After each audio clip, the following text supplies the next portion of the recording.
What's good, y'all? It's your boy FredTheGreat, baby. Finna do this interview for 105.1 in my city, St. Louis, for the first time. You know, playing a couple more songs.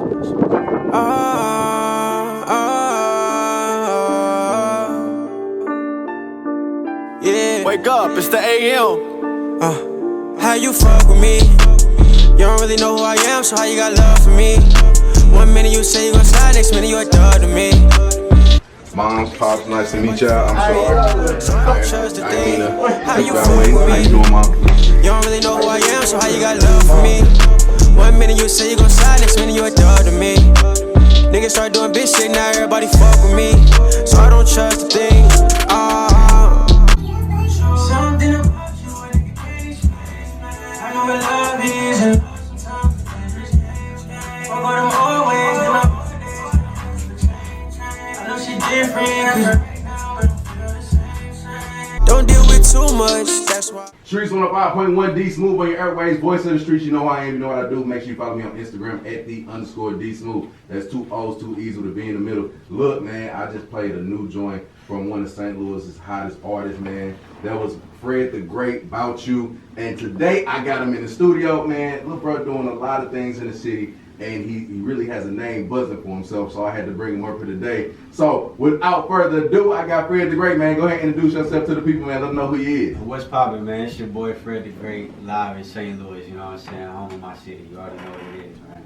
Shout out to you, little bro. I had to bring you up here first off because I got in contact with somebody who thought your music was incredible, and that's the key to kind of getting yourself out there is that word of mouth thing. So talk to me about how you came to be an artist, and at first how your network kind of grew, and now how you are and who you are today.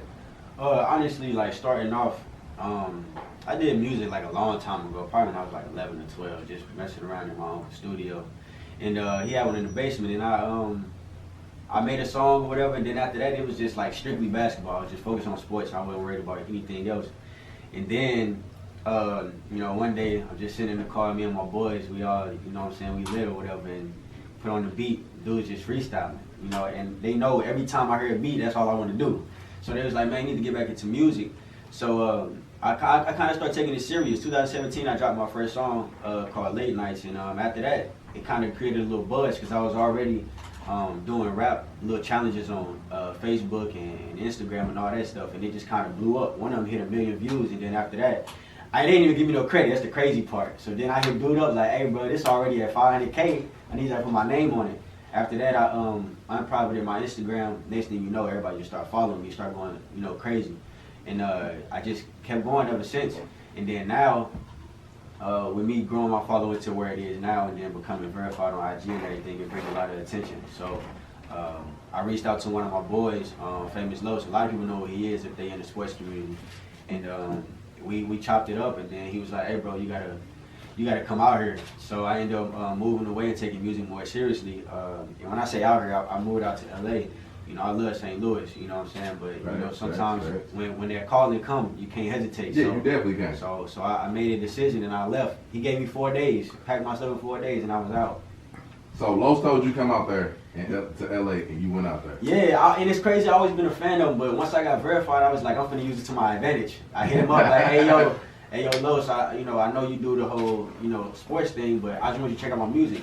Sometimes you gotta reach out. You can't wait for people to come to you. Right. So I started reaching out. He listened to it. He's like, boy, you're fire. And I was like, yeah, bro. He sound just like nah, for real. Being around here so long, yeah, he sounds just like yeah. So then he was like, yeah, I'm starting to do music too. So I sent him a track over, and then he sent it right back next day. Boom, we released it. So you were talking about you also being in sports and you being a hoop. Yeah. I don't know. I ain't seen you on the court too much on your IG now, so I don't know if you verified in hoops now. Nah, but see, with the whole sports thing, it gets to a point to where when you start focusing on a certain content in this music, you can't be posting so much, or where it kind of like throw the audience off. So I got videos that I had up, and then I had my music in the background. I just kind of took them off after a while because I created a little buzz, get my little impressions, take it off my page, start posting my music. So that's how it goes. Most definitely. So and how old are you, Rick? I'll be 24 in March. That's crazy. in your age of now growing up, social media is really a tall tale sign of how successful you'll be in the industry. Now, how do you use, and you just talked about how you use social media for your advantage. Now that you are actually getting or having the impressions and getting people to tune in, what advice would you offer to those who look up to you and want to be in your situation and aren't able to get where you are, like having a verified position? I go ghost, ride my wave. You gon' need more than a boat. Don't mind chillin', but everything not a joke. Keep a lot of shit to myself, you don't need